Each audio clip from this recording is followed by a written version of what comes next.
My days had settled into a quiet rhythm, each like the slow unfolding of a rose petal in the early morning sun. Every dawn, I rose with the soft light filtering through the curtains, and I would step outside to tend to the garden Robert and I had lovingly built through the years. The earth was damp and cool from the night's rain, and the scent of fresh soil mingled with the delicate fragrance of blooming flowers. These small tasks, watering the beds, trimming the branches, whispering quiet encouragement to the plants, had become more than chores. They were a connection to both my past and myself, a place where the memory of my husband remained alive. Robert had been gone for several years now, but the house still carried his presence in every corner. It was a silent ache beneath the surface of my calm, a quiet loneliness wrapped in the warmth of long-held memories. Often, I would sit beneath the apple tree in the backyard, my fingers tracing the knotted bark, while my thoughts drifted back to our life together. We had built a family on love, sacrifice, and resilience, weathering storms both literal and figurative. Those moments of stillness were the only times I allowed grief and nostalgia to settle over me without resistance. That afternoon, the sky hung heavy with somber clouds, and a steady rain fell in relentless sheets. I had finished my morning gardening and was preparing to drive to the grocery store for a few essentials. Though it was a simple errand, it marked a thread of normalcy that stitched the patchwork of my peaceful days together. My body welcomed routine, and routine was all I had left to anchor me in the quiet loneliness. The Ford waited patiently in the driveway, its familiar shape dim in the gray light of the overcast sky. I opened the door and slid into the driver's seat, feeling the worn leather beneath my fingertips. The ignition responded with a steady rumble as I turned the key, but suddenly the car lurched forward violently without any warning, the tires slipping on the slick driveway. A panic seized me, cold and sharp, as my heart pounded in my chest. I pressed down hard on the brake, expecting resistance, but the pedal sank beneath my foot with no response. The car slid forward, dangerously close to the street. For a moment, time seemed to stretch unbearably. My hands clutched the wheel, knuckles white as ice, the pounding in my ears drowning out everything else. The rain beat fiercely against the windshield, blurring the dim streetlights until the world outside became an indistinct haze. The car finally ground to a halt inches from the curb, and my breath came in shallow, ragged gasps. Shock had frozen me in place, the sudden collapse of safety shaking me to my core. When I gathered myself enough to get out, the cold rain cut into my skin like shards of ice. I went straight to the garage, flashlight in hand, moving with cautious steps. Something about the scene unsettled me deeper than the fear. That's when my gaze caught a glint on the floor, an ordinary wrench carelessly left behind, scroll marks faint along its cold metal surface. It was out of place, an intrusive sign of something wrong. I had never seen that tool there before. Who had left it, and why? The gnawing doubt ate at me through the afternoon. When Frank, my trusted mechanic and longtime friend, arrived to examine the car, his face was grave.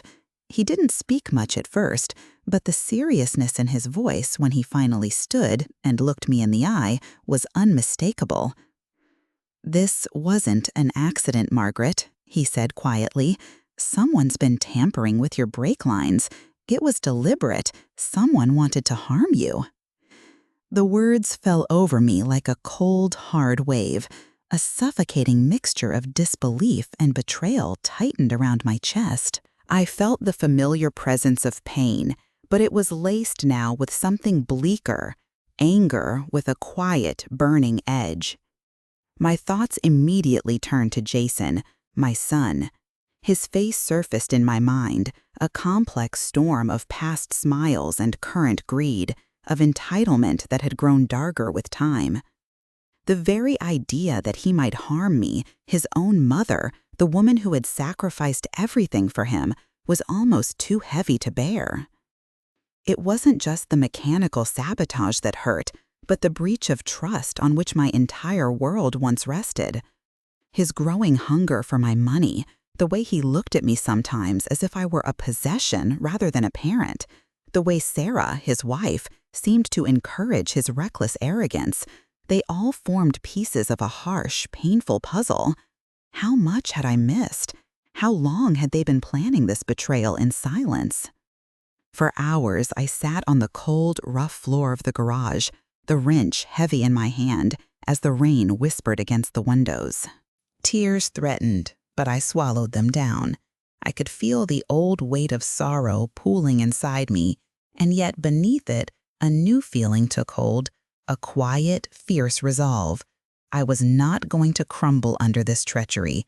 I was a mother first, and though the pain cut deep, it would not define me. In that dimly lit room, surrounded by shadows, I made a silent vow. I would watch, I would wait, I would gather strength in silence and prepare to reclaim my life on my own terms. The wrench was no longer just a tool, it became a symbol of survival. The day my son had tried to kill me was the day I began to build the foundation of my quiet revenge, piece by deliberate piece. As night wrapped around the house, the storm softened into a gentle patter. I went inside, locking the door behind me with a steady hand. The wrench was carefully hidden away, a secret between me and the truth I would not let go. In that silence, I finally felt the first stirrings of peace, not from forgiveness or forgetting, but from the unyielding power of a mother who refused to be broken. The wrench felt heavier than ever as I tucked it away into the drawer, its cold metal a sharp reminder of the bitter truth I faced. Alone in my room, the silence was thick, wrapping around me like a suffocating blanket. But beneath the weight of shock and betrayal, a new emotion was stirring, a fierce determination that I had not expected to find within myself. I thought long and hard about the life I had lived until now. The endless hours spent putting my children first, the sleepless nights worrying about their futures, and the sacrifices that had been made quietly without complaint. I remembered the small moments, the way Jason used to run into my arms after a bad dream, the tenderness in his eyes when he was a child who still believed the world was safe because of me. But somewhere along the way, something had changed. Jason had grown distant, his smiles now cold and calculated, his once tender gaze replaced by a hunger that could not be satisfied. Sarah's influence seemed to deepen the gap between us. She had come into our lives with a fiery ambition and an edge that cut through the warmth I strived to keep alive. Their partnership was a toxic one, filled with greed and silent scheming.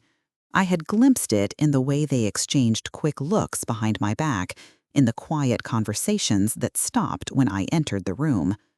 To them, I was an obstacle standing between their desires and what they felt entitled to claim. But I refused to let anger or despair consume me. I knew from a life spent reading people and situations that haste was a fool's weapon. Revenge, if it was to be mine, would need patience, careful observation, and an iron will. So I settled into the quiet of the house, letting the flood of emotions ebb and flow, allowing myself to turn that pain into something stronger. I began to revisit memories, not as a grieving mother, but as a silent witness collecting pieces of a complex puzzle. I recalled the moments Jason had been too demanding, the times his voice had been tinged with expectation rather than affection, the way he flaunted his ambitions as if money and possessions were markers of his worth. I remembered Sarah's sharp remarks and how she encouraged that sense of entitlement, whispering ambitions that never included me. The insurance money Robert had left was my armor, the modest nest egg meant to secure my life after his passing. But Jason had viewed it differently, his eyes always calculating, his words pressing for more than I was willing to surrender. It wasn't just money, it was my peace, my sanctuary. And now, after the sabotage, it was clear they would risk everything, even my life, to get what they wanted. I let myself grieve the loss of who Jason used to be, mourning the child who had trusted me without question. Yet, even in that grief, I found shelter. I reminded myself of the depth of my own resilience, the strength that had carried me through years of hardship and quiet battles. This was no longer about forgiving or forgetting. It was about survival. Slowly, I started to prepare, not with loud declarations or frantic plans, but with deliberate patience. I began to observe and remember. Each careless slip of Jason's arrogance, every hint of Sarah's slyness, all the late evenings where their voices grew sharp and secretive, I stored away like precious evidence. There were bills paid for extravagant outings risen beyond their means, strange phone calls cut short at my approach, emails and letters tucked into obscure corners of the house. I gathered these threads in my mind, weaving them into a tapestry of betrayal I could finally see clearly. I returned often to the garden, finding solace in the steady growth of the roses and the unyielding strength of the old apple tree. The plants didn't rush their blooming. They waited for the right season, enduring storms and droughts with quiet grace. I needed to be like them, patient, resilient, rooted in the knowledge that strength grows in silence. The house, once filled with laughter and warmth, now echoed with the tension of a family divided. Every room held memories that both comforted and ached. I wandered through the hallways, touching the worn banister where Jason had once held my hand, tracing the outlines of photographs that captured happier times. It was painful, but necessary. The past was a foundation upon which I would build my new resolve. I knew that time was my ally. Jason and Sarah thought they held the upper hand, that greed and entitlement gave them power over me. But they had forgotten who I was, a mother who had protected her family through storms far worse than this. They underestimated the strength that comes from silent observation, from enduring pain without losing sight of the ultimate goal. There was no rush. The plan would unfold carefully, like the turning of seasons. I would strike when all the pieces were in place, when the truth could no longer stay hidden behind lies and half-truths. I allowed myself to envision that moment, not with fury, but with a quiet satisfaction that came from knowing justice would be served. Each night, I rehearsed the conversations I would have, the revelations I would make.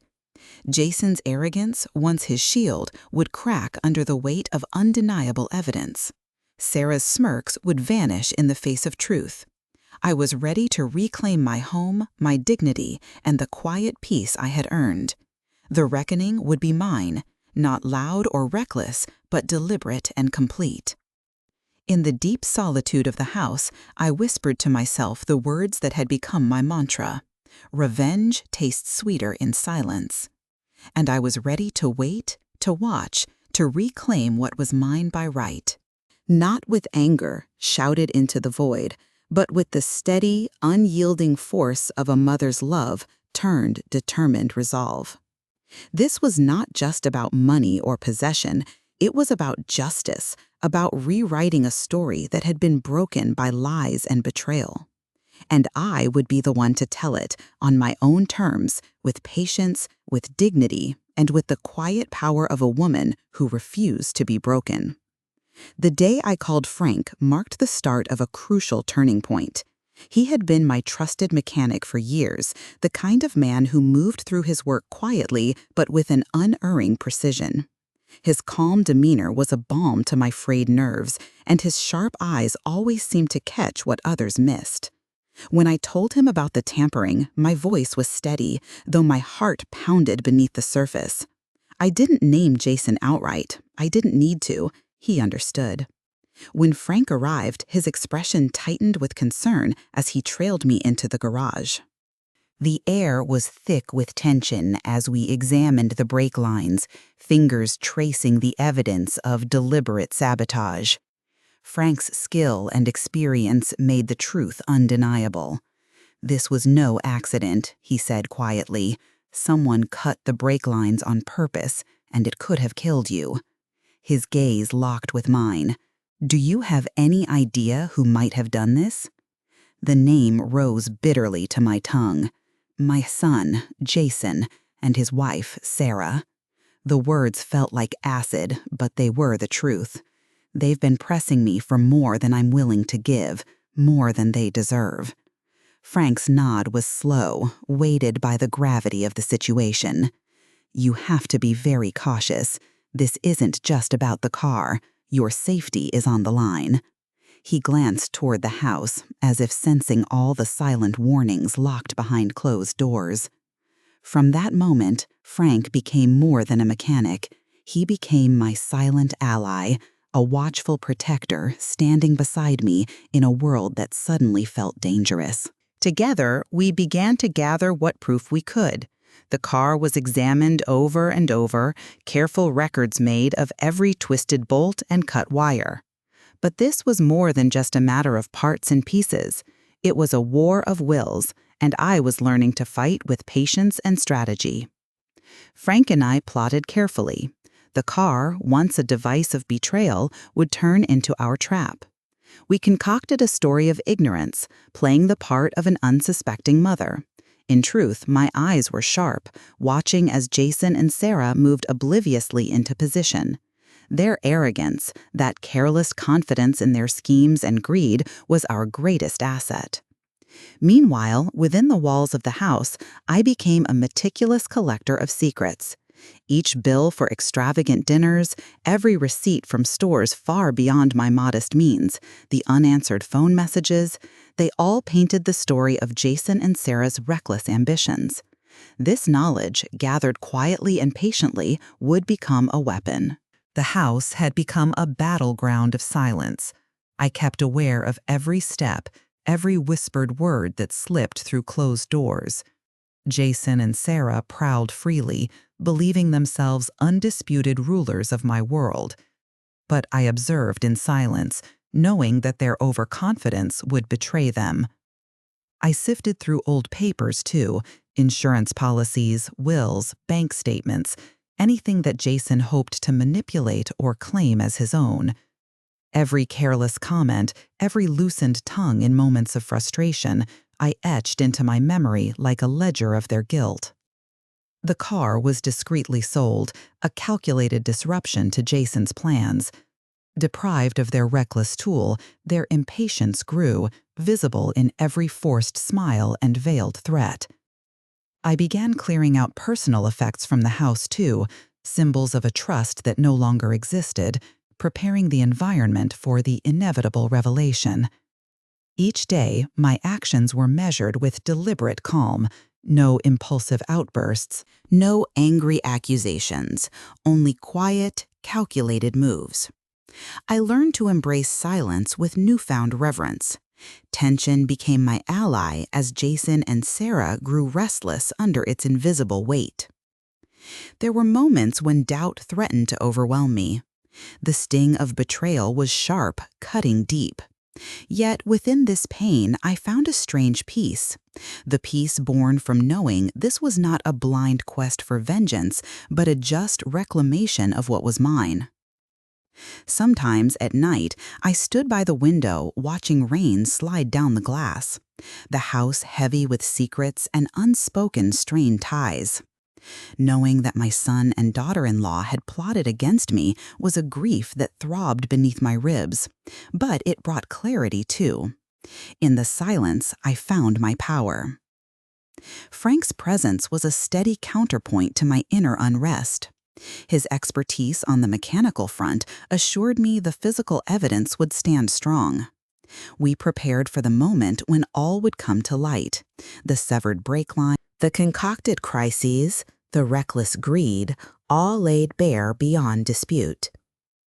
Patience became not only a virtue, but a necessity. Every visit Jason made, every slick word Sarah tossed my way, I recorded silently, weaving their arrogance and entitlement into a narrative ready to unravel. They thrived on their control, mistaking it for power, but it was a fragile illusion. Their hunger was more than financial. It was about control. Control over my home, my possessions, my very life. The keys to the house, the financial papers I guarded so carefully, even sentimental items, they all represented battlegrounds in this quiet war. They claimed these things as theirs, but failed to appreciate the strength behind my silence. I learned to move like a shadow in my own home, listening without revealing, waiting with quiet resolve. The tension built slowly, but its weight carried power. In that stillness, I became unbreakable. My plan was no longer a clouded thought. It had taken tangible shape, grown stronger day by day. Frank and I mapped every step, the timing of the unveiling, how the evidence would dismantle their charade. This was not just revenge, it was reclamation. I pictured the moment Jason's facade folded, his arrogance shattered by undeniable truth. Sarah's confident smirks would fade as lies crumbled under the weight of facts. I would stand there, not defeated but triumphant, proof that strength grows from quiet determination. No shouting, no violence, only the calm revelation of justice. This was nigh revenge. It neared, and I was ready to meet it with the steady force of a mother's love, fierce and unrelenting. The day I put the car up for sale was wrapped in a deliberate calm that belied the tumult beneath my skin. I handled the transaction with care and precision, concealing the storm of emotions that churned within me. To Jason and Sarah, the car's disappearance would be yet another frustrating obstacle. But for me, it was a powerful statement, a deliberate act of reclaiming control, a symbol that no longer would their recklessness and greed dictate my life. The buyer was unaware of the unseen war their new purchase was entwined in. As I handed over the keys, a strange satisfaction settled into my chest. This simple exchange was much more than a sale. It was a quiet severing of the tangled ties that bound me to betrayal and disappointment. The house, once a place of warmth and comfort, now felt like the stage for a silent battle. The air inside held a tense stillness, as if aware of the turning tide. I moved methodically through the rooms, gathering possessions that once embodied trust and connection. Old photographs, letters faded with time, souvenirs of family moments long past, they all found their way into boxes, carefully wrapped and stored. This process was a ritual of purification for me. Each object I packed away signified a piece of a broken past and became a stepping stone towards a future forged in quiet strength. The action of letting go, though steeped in sadness, was also profoundly liberating. It was a symbolic shedding of the weight I had borne and a reclamation of the life I still deserved. The living room, a space once filled with laughter and conversation, now held only shadows and silence. I lit a single candle on the table, its flickering flame casting dancing shapes on the walls, a fragile illumination against the darkness of deceit. Sitting there, enveloped in the quiet, I let the memories wash over me, the happy times, the betrayals, the promises broken and kept. The phone rang, piercing the quiet. Jason's name flashed across the screen, bringing a rush of tension that settled quickly into resolute calm. His voice was smooth, almost casual, but I heard the impatience beneath, the simmering frustration of thwarted plans. He questioned the disappearance of the car, probing for weaknesses, pushing boundaries, his tone as sharp as the threat lurking behind his words. I answered with measured care, each word chosen to convey calm confidence rather than fear or anger. His frustration was plain, even in the layer of practiced ease. Beneath his veiled threats, I stood steady, a fortress of silence and unyielding patience. I offered no cracks, no admissions, just a quiet defiance that unsettled him more than confrontation ever could. After the call, a quiet triumph swelled inside me. The trap was set, the pieces moving inexorably toward exposure. Time stretched before me, once oppressive, now transformed into an ally that would erode their false confidence. Days slipped by with the rhythm of watchful anticipation. I observed Jason and Sarah as they grew restless, their confidence waning under the pressure of my silent resistance. Every glance, every whispered conversation seemed laced with tension, a fragile front failing under the weight of hidden truths. I continued purging the house of remnants that tethered me to betrayal.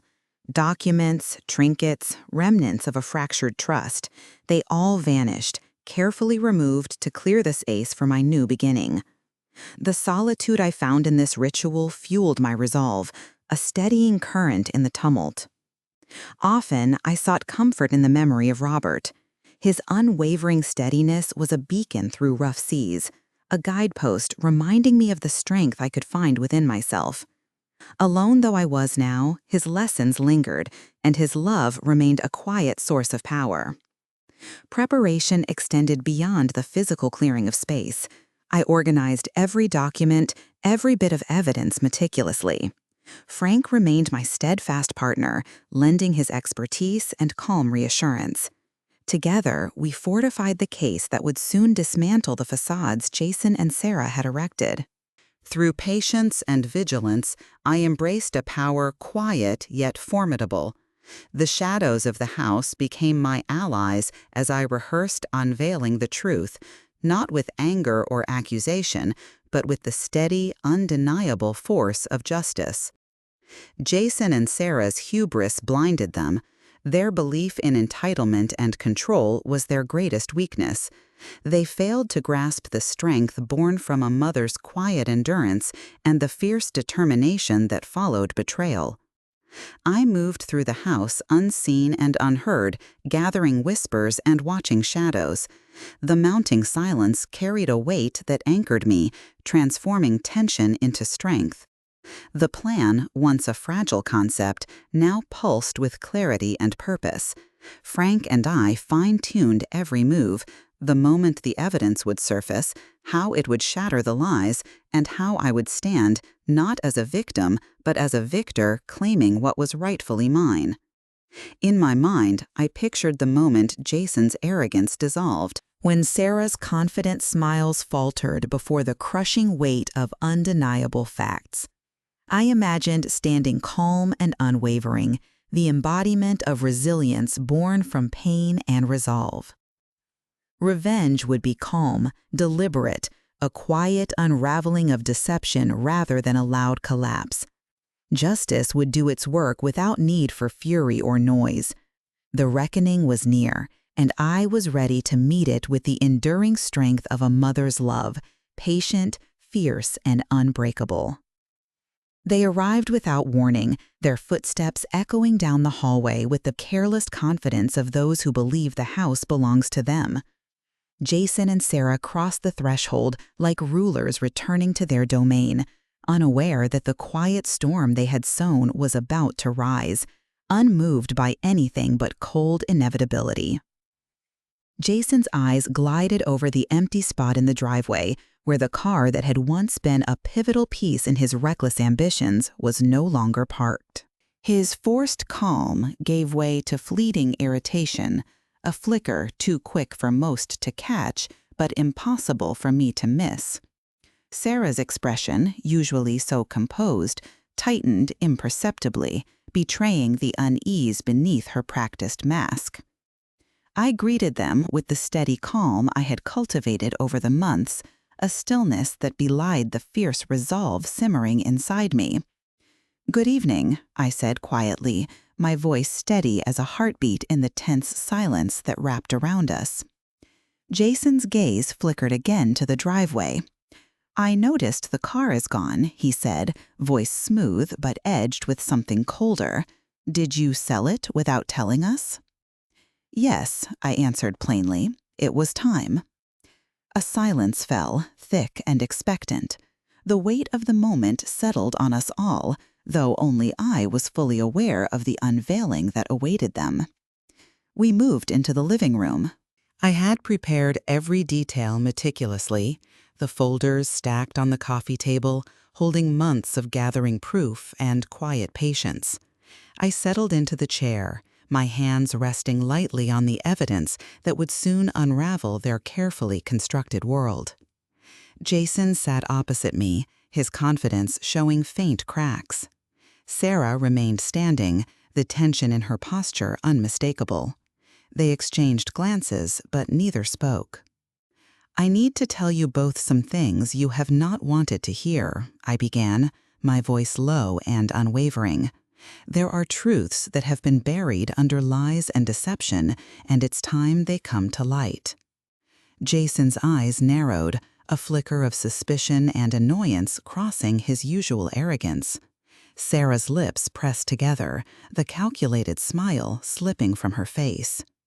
I reached for the first file, bank statements, receipts, and bills that told a story of unapproved spending, unauthorized access to funds, and reckless decisions made at my expense. I slid the folder in front of them and watched as their eyes met the undeniable facts. "These are transactions without my consent, debts accrued in my name, and expenses beyond reason," I said softly. "These are not mistakes, but intentional acting out of greed." Jason opened his mouth to argue, but the silence that followed was louder than any denial. Then I produced another file containing photographs of the damaged brake lines, along with Frank's authoritative mechanics report. I laid them before them carefully, watching their reactions with a detached clarity. Sarah inhaled sharply, her eyes wide with sudden dread. The fragile confidence in Jason's face faltered. "This evidence proves what you tried to hide, that the braking failure last month was no accident but an attempt on my life," I said quietly. "You believed you could take from me everything I have by threatening my safety." Jason's face reddened with shame and rage, the fight draining from his posture. "We deserved more," he spat out. "You promised us security, but gave us half." "Promises mean little without trust," I replied firmly, "and you broke both." The facade of control Jason and Sarah had worn cracked, their defensiveness vanishing as I laid out each betrayal. All pretense of innocence was stripped away by the weight of evidence. In that room, I was no longer just a mother wronged, but a force commanding respect, unyielding and unshakable. Each document, every photograph, was a testament to years of quiet endurance, now transformed into decisive power. The silence stretched long and heavy, charged with the unspoken acknowledgement of what had transpired. Yet I stayed composed, refusing to raise my voice or offer dramatic accusations. The evidence spoke with a force far surpassing anger or fury. Jason's voice broke the silence, a brittle question edged with defeat. "What will happen now?" I looked directly at him, my reply steady. "Now, I take back what you tried to steal, my home, my security, my peace of mind. I stand here not broken, but whole, stronger because of what you tried to destroy." Sarah's posture softened in defeat, her earlier arrogance replaced by a cold, resigned fear. As they sat exposed and defeated, a wave of calm washed over me. The justice I'd sought was not loud or chaotic. It was quiet, relentless, and absolute. I had reclaimed what was mine, not through violent confrontation or raised voices, but through the unwavering power of truth, patience, and a mother's fierce love. Jason and Sarah's downfall unfolded in silence, their schemes unraveling quietly before them. My home was restored not just in ownership, but in dignity and peace. In the stillness of that moment, I realized the depth of my resilience, how silence had become my greatest weapon, how deception could be dismantled by calm strength alone. They would leave, defeated not by fury, but by the clarity of truth. And in that victory, I found the peace that had eluded me for too long. The morning light filtered softly through the curtains as I stood quietly by the window, watching Jason and Sarah pack their last belongings. Their faces were drawn and pale. The arrogance and entitlement they once wore like armor now faded, replaced by a brittle acceptance they could no longer resist. Each carefully folded garment, each suitcase zipped shut, was a tangible step away from the home they had tried to claim, a home they had attempted to take by force and betrayal, but ultimately could not have. The air in the house was heavy with silence, thick and complex like a stretched canvas waiting to be painted anew. There were no harsh words spoken, no dramatic confrontations to mark their departure, only the quiet, heavy breaths of two people who had lost more than a place to live. I stood just inside the doorway, steady and calm, the weight of all that had passed settling around me like a protective cloak. When the front door clicked shut for the final time behind them, it felt as though a chapter had been closed, not with a slam, but a gentle easing into the next phase of my life. For years, this house had been a battleground of hidden animosities, whispered threats, and fractured trust. Now it breathed differently. The silence was no longer a shackle, but a sanctuary. I moved slowly through the rooms in the aftermath of their leaving, each step reverberating with the quiet strength I was beginning to fully reclaim. The sounds, the creaking floorboards under my feet, the soft rustling of curtains as the breeze stirred, were reminders that this was my home, still standing, still mine. The spaces filled with memories, both beautiful and painful, yet they no longer held me captive. The garden beckoned next. Outside, the roses bloomed fiercely, their petals bold against the lingering chill of early morning. I knelt in the soil, hands tracing familiar paths through the earth that had endured seasons of care and neglect alike. These blooms were symbols of resilience, thriving despite harsh storms, unwavering in their silent beauty. As I tended to them, I felt a kinship, a reflection of my own journey toward healing and hope. Greater than the physical space, it was the emotional landscape within that felt most transformed.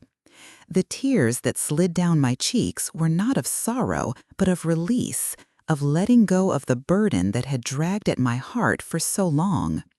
They cleansed the hidden wounds inflicted by betrayal and loss. They marked the first breaths of freedom I was finally allowing myself to take. In the quiet that followed, I found clarity. The stillness was no longer a void filled with loneliness, but a space rich with possibility. I was no longer defined by the pain Jason and Sarah had caused, but by the strength I discovered in reclaiming my life, one deliberate moment at a time. Keys that once symbolized contention now lay secure in my palm, objects no longer wielded as weapons, but embraced as tokens of regained authority. The legal papers and documents stood as testimonies to a truth finally recognized and respected. These symbols marked not just ownership, but justice. I knew the scars the betrayal left would never fully vanish. Deep wounds like these linger quietly beneath the surface. But they also bore witness to survival and strength, emblems of a woman who weathered storms with quiet dignity and emerged unbroken. Life would weave new challenges and joys between these walls, but I faced them unafraid, grounded in a peace born of hard-won resilience. The silence that once masked pain had become my sanctuary, a testament to power tempered by patience. As I closed the ledger on that dark chapter, I whispered a promise: to nurture this new life within and without, to tend to my garden and my soul alike. To speak my truth, not in loud confessions, but in steady, unshakable presence. The sun climbed higher, casting a warm glow over the house, the garden, and me. In this light, I saw not just the past, but the vivid promise of every day yet to come. In silence, I found my voice again.